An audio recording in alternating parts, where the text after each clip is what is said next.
ॐ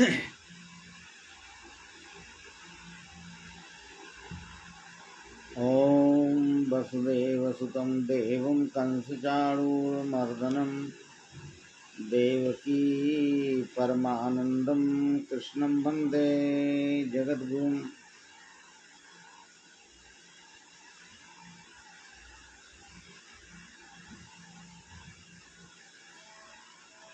भगवान की अनंत कृपा से हम सभी जीवों को मानव शरीर मिला है।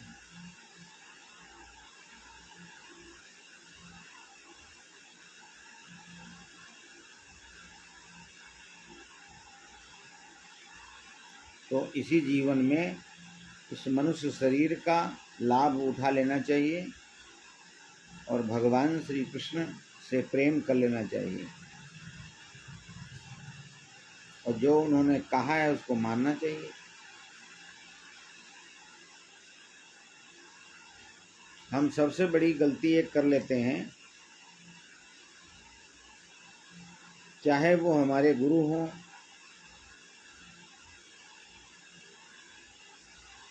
चाहे हमारे इष्ट हों, भगवान हों, हम क्या करते हैं कि उनमें पूर्ण श्रद्धा रखते हैं, हम उनको पूजते हैं, उनकी आराधना करते हैं, लेकिन हम उनकी बात नहीं मानते। उसका परिणाम यह निकला कि भारतवर्ष में हिंदू समाज, सनातन धर्म को मानने वाला जो समाज है,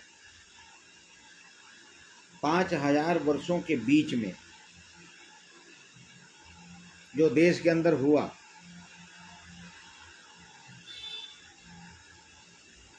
एक तो अखंड भारत के टुकड़े हो गए, कई टुकड़े हो गए।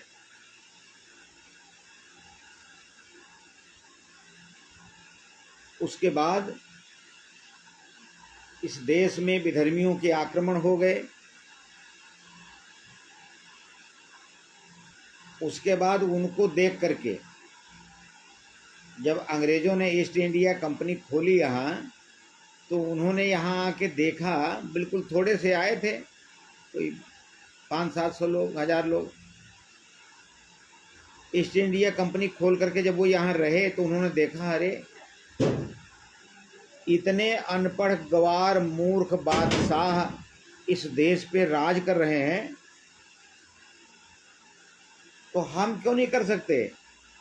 कि क्या हो गया इस देश के लोगों को? तो उन्होंने मुगलों से अपने ज्ञान के द्वारा, अपने दिमाग के द्वारा मुस्लिम बादशाहों से सत्ता छीन ली। अंत में बहादुर शाह जफर के बेटों को काट करके सिर उनके आगे पेश करके बहादुर शाह जफर के, और फिर वो समाप्त हो गया, काम खत्म हो गया। फिर अंग्रेज आ गए।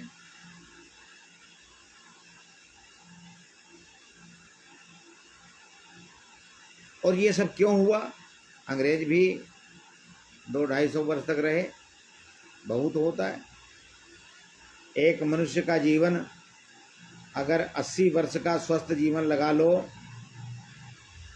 तो 8 या 24, 3 जन्म तो ले लेगा कम से कम। 60-70 में मर जाए तो अलग बात है।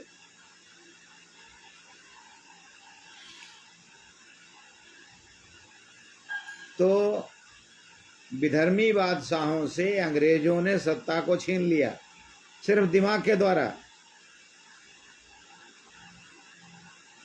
बहुत बड़ी सेना लेके नहीं आए थे। उन्होंने देखा बड़े अनपढ़ गंवार लोग बादशाह बने बैठे यहाँ, और लोग बड़े मस्त हैं, बादशाह बैठे, बस बादशाह को मान लिया।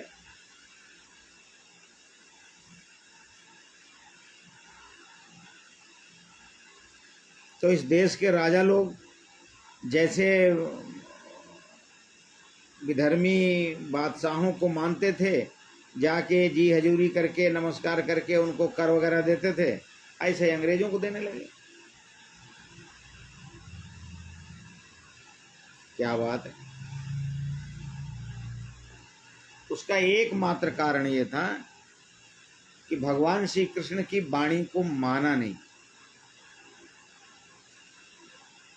भगवान श्री कृष्ण के मंदिर बनाए, भगवान श्री कृष्ण की उपासना की, पूजा की, लेकिन उनकी बात को नहीं माना।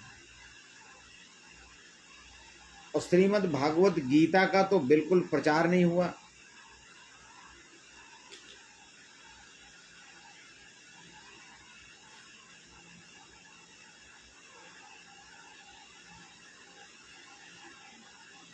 महाभारत क्यों हुआ, किन कारणों से हुआ, महाराजा युधिष्ठिर का साम्राज्य हुआ,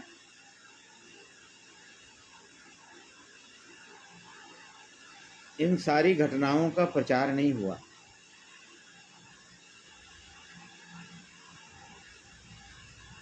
परिणाम ये निकला कि हम आज तक उस बीमारी को भोगते चले आ रहे हैं।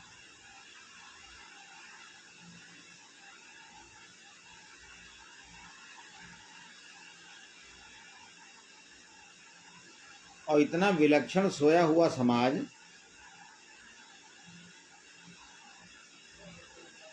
कि जब यह देश का पाकिस्तान का बंटवारा हुआ तो यह हिंदू मुसलमान के तौर पर हुआ और मुसलमानों के लिए पाकिस्तान बन गया। तो 3-3.5 करोड़ के लगभग मुसलमान यहाँ रह गए। और इस बात को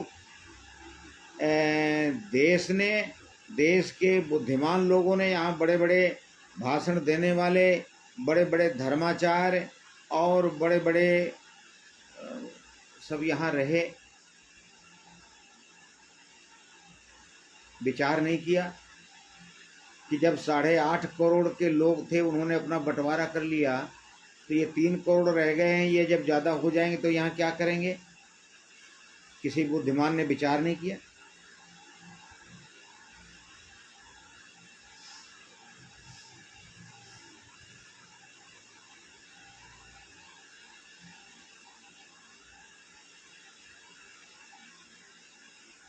और वो अब 30 करोड़ के लगभग हो गए।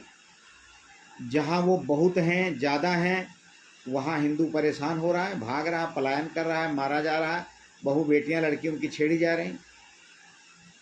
उत्तर प्रदेश में योगी आदित्यनाथ बैठे हैं, अकेले ही लड़ रहे हैं। ये मत समझो कि योगी आदित्यनाथ जी का जो ऑफिसर हैं बड़े बड़े, वो पूरा साथ दे रहे हैं ना, जबरदस्ती उनके भय के कारण वो साथ दे रहे हैं।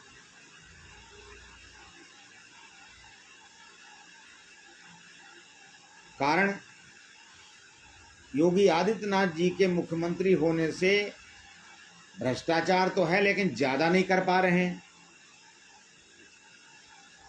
इस बात का दुख है।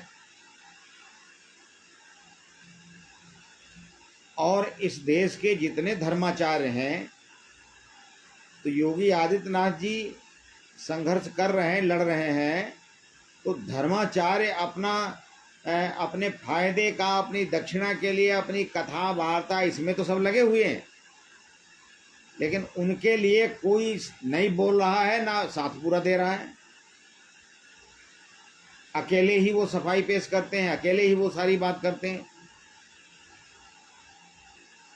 और जितने हिंदू संगठन हैं, ये उत्तर प्रदेश में सेंटर में माननीय मोदी जी के प्रधानमंत्री बनने के बाद, उत्तर प्रदेश में योगी आदित्यनाथ जी के मुख्यमंत्री बनने के बाद ही हिंदू संगठन भी सक्रिय हुए, और बड़ा अपने इंडिपेंडेंट, वो जो संस्था रजिस्टर्ड कराई है उसके तहत अपने आप को ही ये शो करते हैं कि जैसे कि मैं ही सब कुछ कर लूँगा। और उनको ये नहीं मालूम है, संगठनों को मालूम सब है कि वो जो कर पा रहे हैं थोड़ा बहुत, ये योगी आदित्यनाथ जी के कारण ही कर पा रहे हैं जब तक वो मुख्यमंत्री हैं।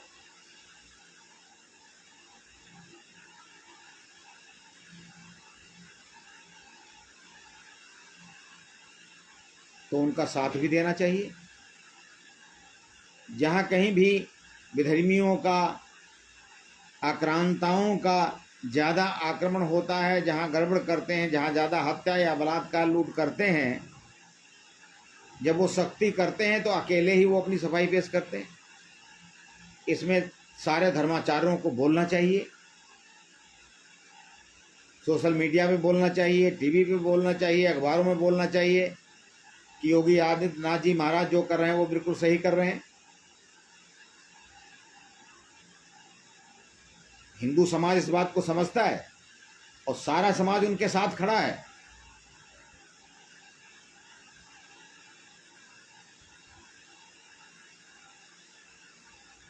सबको मिलकर साथ देना चाहिए।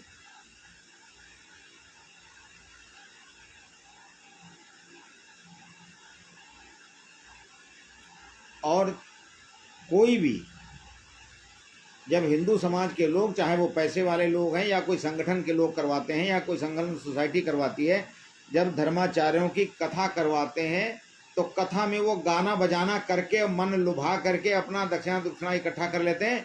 हिंदुत्व की बात, वर्तमान समस्या की बात और भविष्य में 15-20 सालों में क्या होने वाला है देश में, इसके बारे में कोई चर्चा नहीं अपने मंच पर करते हैं। कोई 1-2-4 हैं जो करते हैं, बाकी करते नहीं। अभी भी वही हालात है। जहां जहां हिंदू समाज को मार पड़ती है वहां बस वो रोने के अलावा और कुछ नहीं करते। उसका कारण है कि भगवान श्री कृष्ण की बात को ना मानना। आपको पता है भगवान श्री राम के बाद जो भगवान श्री कृष्ण का जो अवतार हुआ, ये बड़ा विलक्षण अवतार हुआ। और भगवान को ये मानव समाज अति प्रिय है। तो इसमें जब तमोगुण रजोगुण ज़्यादा बढ़ जाता है, जब विधर्मी बढ़ जाते हैं, राक्षस वृत्ति बढ़ जाती है, और वो स्वाभाविक वो होती रहेगी। ये मत कोई सोचे कि ये मुस्लिम लोग हैं तो ऐसे करेंगे, ऐसे नहीं। कोई और आ जाएगा कुछ करेगा, क्योंकि ये प्रकृति सतोगुण रजोगुण तमोगुण से बनी है। और जहाँ रजोगुण तमोगुण आपस में मिश्रित होकर के इनकी अधिकता हो जाएगी तो बीमारी पैदा हो जाएगी समाज में। और जब समाज में बीमारी पैदा हो जाएगी तो जो सनातन धर्म को मानने वाले हैं, जो ईश्वर आराधना करने वाले लोग हैं, जिनका लक्ष्य केवल भगवत प्राप्ति है, तो उनको तकलीफ होगी।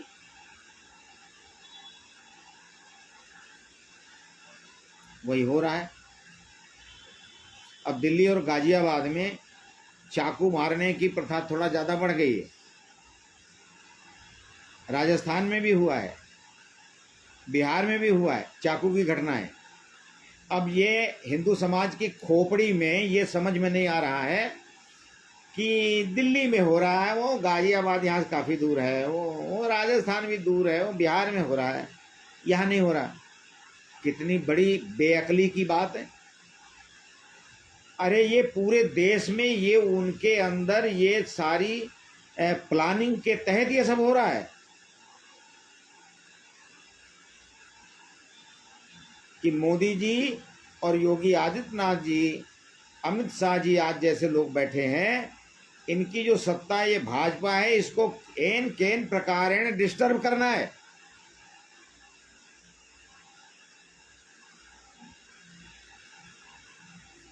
ताकि विदेशों में इसका शोर मचे कि वह ऐसे हो रहा है जी, ऐसे हो रहा है जी। गाजियाबाद में उस सूर्या नाम के बच्चे को चाकुओं से बुला करके मार दिया और उसको कहा कि तुमने बकरा कटते देखा कभी, और उसको ऐसे काट दिया ऐसे। और भी घटनाएं 2 हुई हैं दिल्ली में। तो जब उसको मार दिया, और उत्तर प्रदेश में तो योगी जी ने, वो तो हमेशा सख्ती करते हैं, उन्होंने जब सख्ती बरती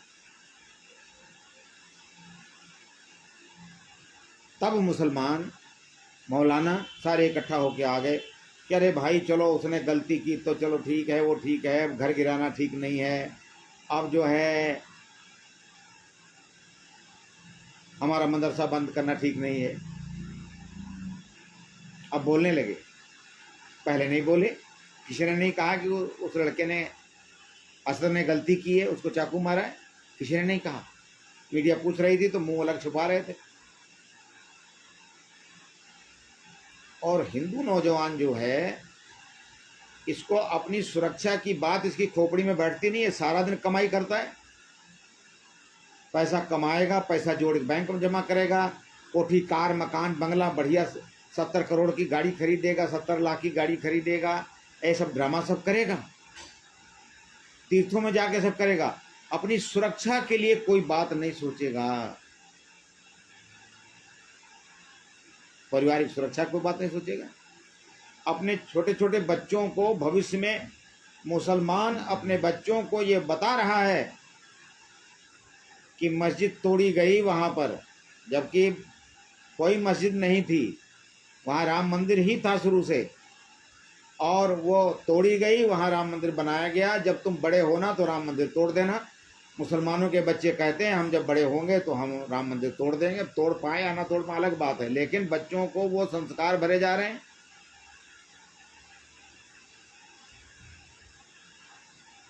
हिंदू समाज को बस कमाना, खाना, लेटरीन बाथरूम किचन में, लेटरीन बाथरूम किचन, बस सो जाना, खाना पीना, जिंदगी ऐसे व्यतीत कर रहे हैं।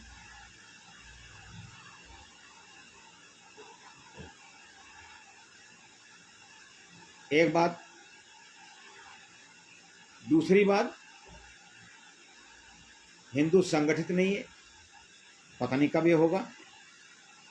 ये तो कहो कि वोट डालने के टाइम थोड़ा ये संगठित हुआ है, तो सुरक्षा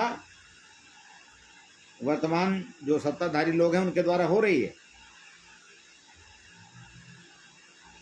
नहीं तो रोड पर कोई भी हिंदू को मार रहा हो, पीट रहा हो, काट रहा हो, कुछ कर रहा हो, चुपचाप साइड से निकलते चले जाते हैं।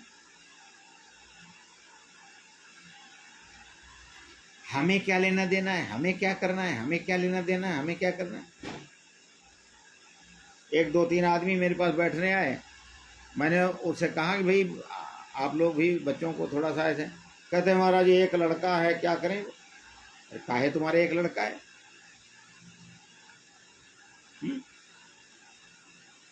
क्यों एक लड़का है?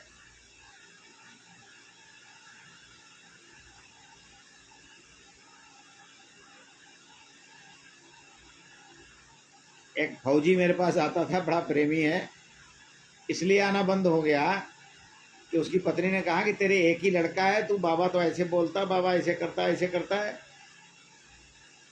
तो तू अपने बच्चे को खतरे में डालेगा। उसने मुझे बताया है कि उसकी पत्नी ने उसको टाइट किया। तो मैंने कहा फिर चल तेरे एक था, अब जो तेरे एक है कम से कम उसके आगे एक ना रह जाए, ये इंतजाम कर लेना।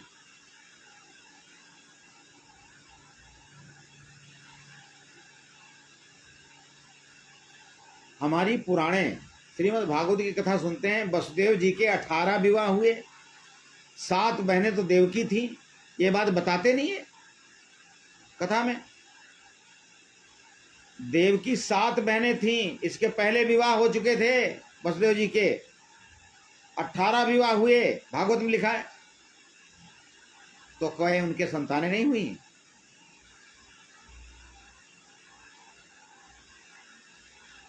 महर्षि वशिष्ठ के 100 पुत्र थे।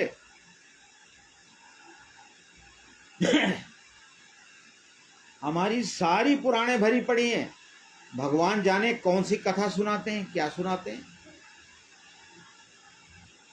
और ऐसा कौन सा सांप सूंघ गया इस हिंदू कौम को? हाँ, धर्म ग्रंथों की बात नहीं मानेंगे, भगवान की, गुरुओं के, धर्माचार्यों की बात नहीं मानेगी ये हिंदू कौम। किसकी मानेगी? इंदिरा गांधी ने कहा कि देखो हम दो, हमारे दो, तो दीवालों पे लिख दिया गया। मैं छोटा था उस समय देखा था, मैं दीवालों पे लिखने आते थे, हम दो हमारे दो, तो हिंदू कौम ने मान लिया। हाँ हाँ बस बस बस, इंदिरा गांधी ने कहा है कि 2 होने चाहिए, बस वो 2 होने लगे।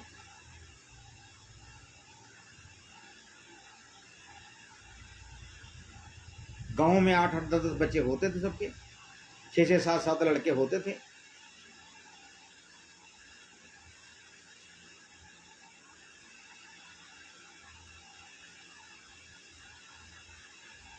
एक और विडंबना, बहुत सारे नेता ऐसे, बहुत सारे ऐसे हैं कि अपने आप शादी नहीं की।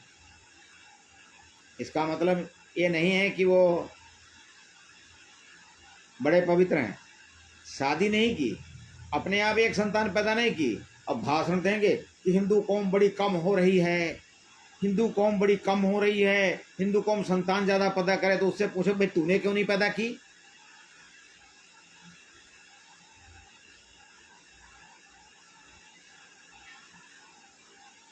पर उपदेश कुशल बहुतेरे, जे आचरण ते नर न घनेरे।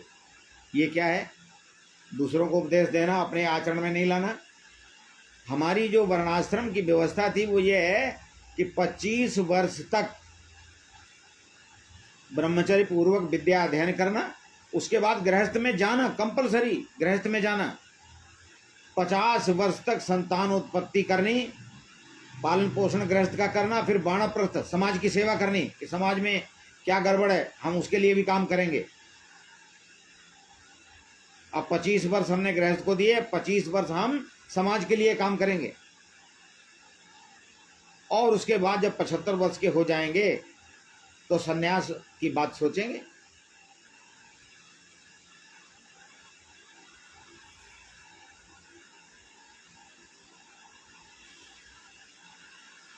तो ये विचार करना पड़ेगा हिंदू कौम को, और हिंदू नौजवानों को खासकर विचार करना पड़ेगा। नहीं तो जो कुछ कमा रहे हो, जो जोड़ जोड़ धर रहे हो, ये सब तुमसे छीन लिया जाएगा। शासन प्रशासन क्या करेगा? कानून पता कैसा है? मुसलमान देश का ये कह रहा है कि भाई जो कुछ है सब कानून से होना चाहिए। उसे पता कानून कैसा है, अंधा है कानून। संविधान कैसा है?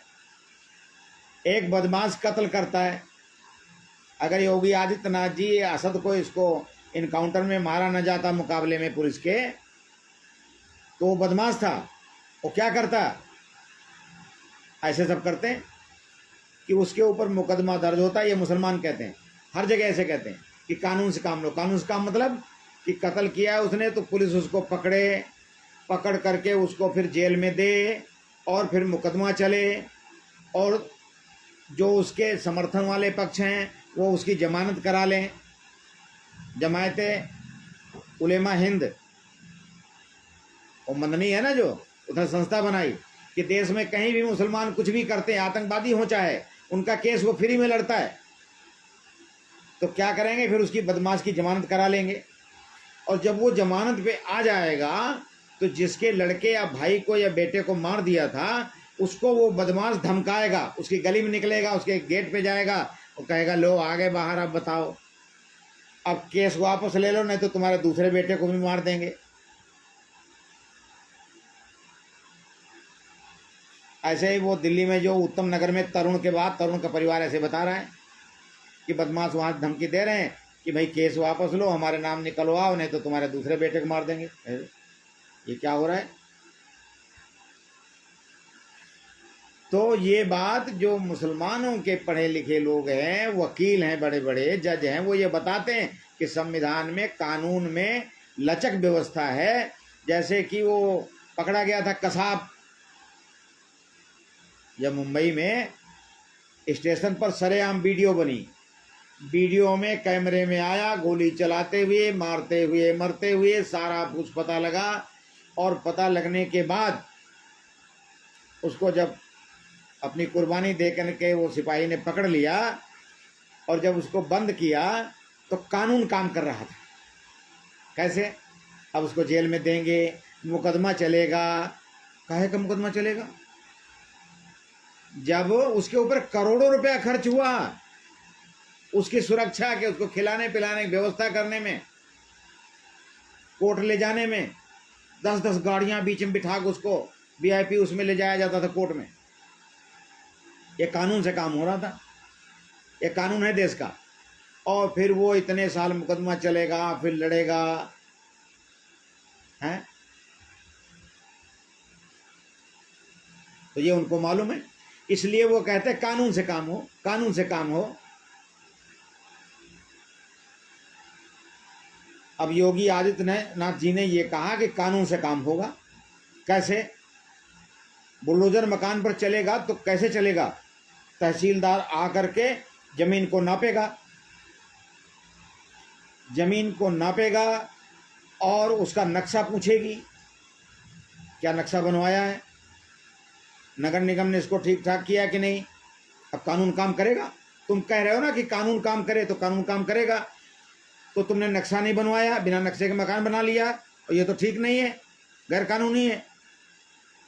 तो जो गैर कानूनी मकान है वो तोड़ा जाएगा। अब ये कानूनन है, अब ये कानून काम करेगा। अब काहे को तकलीफ हो रही है? पुलिस रास्ते में खड़ी है, वो बदमाश आ रहा है जिसने कत्ल किया है, अब उसको रोका तो उसने फायरिंग कर दी, पुलिस वाले को गोली लग गई, तो पुलिस वाले ने गोली चलाई तो उसको लग गई। एक कानून से है। अपनी आत्मरक्षा में हम गोली चला सकते हैं अगर कोई हमारे ऊपर गोली चलाता है, तो ये कानूनन है। अब कानून से काम हो रहा है, तो जब कानून से काम हो रहा है तो फिर तकलीफ क्यों हो रही है?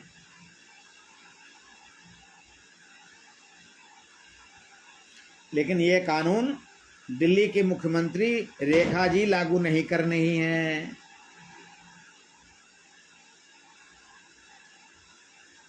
हाँ, पश्चिम बंगाल में लागू हो गया। जब कानून से काम होगा, अगर तुम कहते हो कि कानून से काम हो तो अब कानून से ही काम होगा। तो कानून तो तुम्हारा उठना बैठना सोना खाना पीना सब चेक करेगी।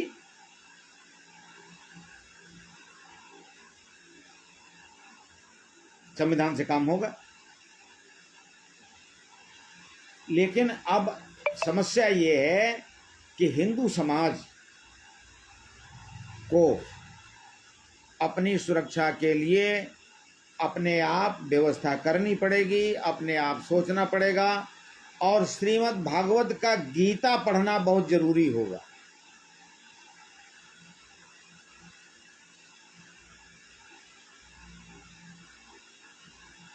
गीता माने ये थोड़ी कि तुम 700 श्लोक गीता 2.5 घंटे बैठ के पढ़ो, 4 घंटे नहीं। तुम एक श्लोक पढ़ो, एक एक जो पृष्ठ है, एक पृष्ठ डेली पढ़ो स्नान करने के बाद। दुकान पे रख लो, ग्राहक नहीं है तब पढ़ो। छत्रपति शिवाजी महाराज की कोई जीवनी है उसको मंगाओ। तमाम पैसा हराम का खर्च करते हो तो छत्रपति शिवाजी की जीवनी मंगाओ, गुरु गोविंद सिंह जी की जीवनी मंगाओ, पढ़ो और बच्चों को पढ़ाओ, अपने बेटों को, भाइयों को, छोटों को, सबको पढ़ाओ। परिवार में इसकी चर्चाएं शुरू करो। हर घर में चर्चाएं होनी चाहिए। कौन थे गुरु? बच्चों को पूछो घर में बुला के कि गुरु गोविंद सिंह जी कौन थे, कहते हैं हमको नहीं मालूम। कारण वो स्कूल में तो मैथ फिजिक्स केमिस्ट्री पढ़ाई जा रही है, उसमें कहाँ लिखा है छत्रपति शिवाजी महाराज?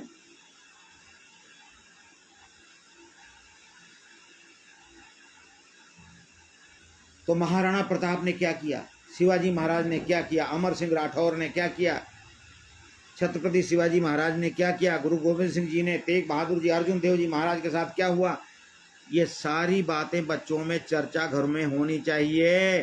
और नहीं करोगे तो तुम्हारा समय आ गया। हम लोग तो दुनिया से चले जाएंगे, आने वाली जो संतान है उसके लिए बहुत मुसीबत हो जाएगी।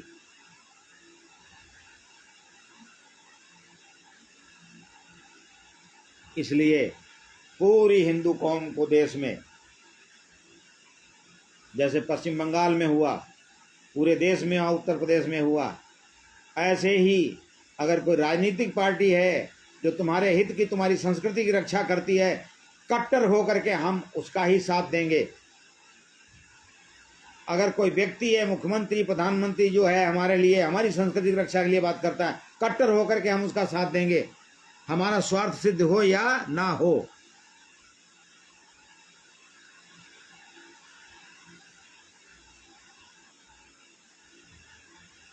एकदम खड़े हो जा।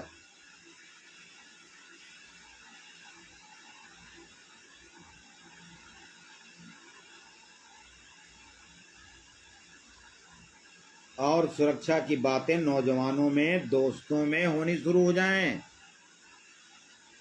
जितने दोस्त हैं गप मारने के लिए नहीं, सिटियाबाजी के लिए नहीं,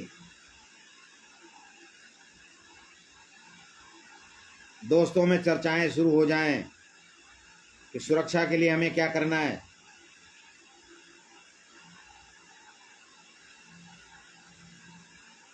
पुलिस कितनी है, कहाँ कहाँ क्या करेगी।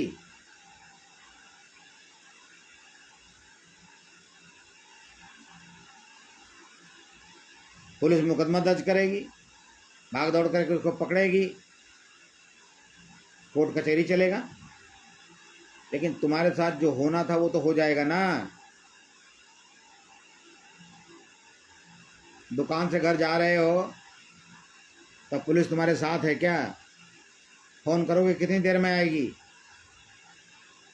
घर से दुकान जा रहे हो, घर से ऑफिस जा रहे हो, घर से दफ्तर जा रहे हो, अपने फार्म पे जा रहे हो, अपने बिजनेस में जा रहे हो।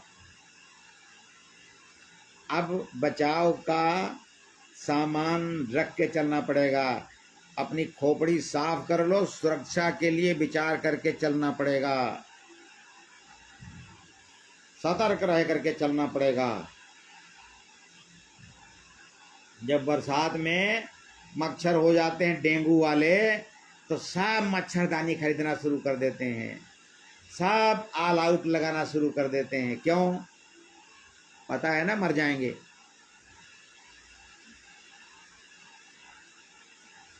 तो डेंगू से ज़्यादा खतरनाक मच्छर पैदा हो चुके हैं, बचो नहीं तो मर जाओगे। अर्जुन कहता है हम नहीं लड़ेंगे, सारा राजपाट हम दुर्योधन को दे देंगे, हमें 5 गांव भी नहीं चाहिए, कुछ नहीं चाहिए। भगवान श्री कृष्ण कहते हैं तेरी ऐसी की तैसी, तेरे को लड़ना पड़ेगा। और उसको आत्मा का ज्ञान दे करके भगवान श्री कृष्ण ने समझा लिया। अंत में बोला, 18वें अध्याय देखो ना क्या कहता है, नष्टो मोहा स्मृतिर्लब्धा तत्प्रसादान मयाच्युतः स्थितोस्मि गतसंदेहा करिष्ये वचनम तव। हे प्रभु, आपकी बात मेरी समझ में आ गई है। अब आप आदेश करिए किधर से शुरू करें। बस सब विधर्मियों को मार करके ढेर कर दिया।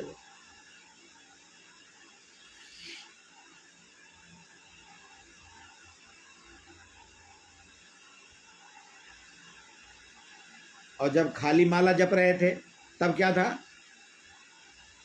कहीं पांडवों को पानी में डुबोने का काम, कहीं पांडवों को लक्षागृह में जलाने का काम, कहीं पांडवों को जहर देने का काम, कहीं पांडवों को जुए में हराने का काम, और पांडवों के सामने उनकी पत्नी को नंगा करने का काम तब ये कर रहे थे।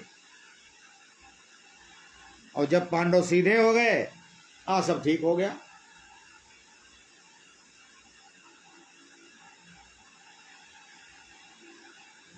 तो विचार करना पड़ेगा, भगवान श्री कृष्ण की बात को मानना पड़ेगा।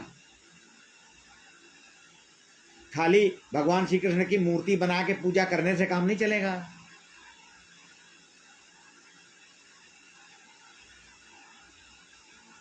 वो ज्ञान के रूप में जो हमारे अंदर बैठे हैं उसको प्रकट करना पड़ेगा।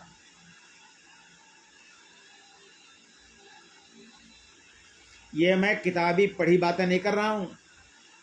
25 वर्ष तक पंजाब में रहा हूं, पाकिस्तान के बॉर्डर के किनारे, और यहाँ भी आके रहा हूं। तो बदमाश को कैसे ठीक किया जा सकता है और कैसे सुरक्षित रहा जा सकता है, यह प्रैक्टिकल जीवन में किया है। बातों से नहीं। भगवान श्री कृष्ण की बात को मानकर जीवन में लागू करना पड़ेगा। बोलो सच्चिदानंद भगवान की जय। आज का विचार ऐसा ही शरीर रहेगा तो कल फिर मिलेंगे, बड़ी सुंदर बातें करेंगे। हरिओम।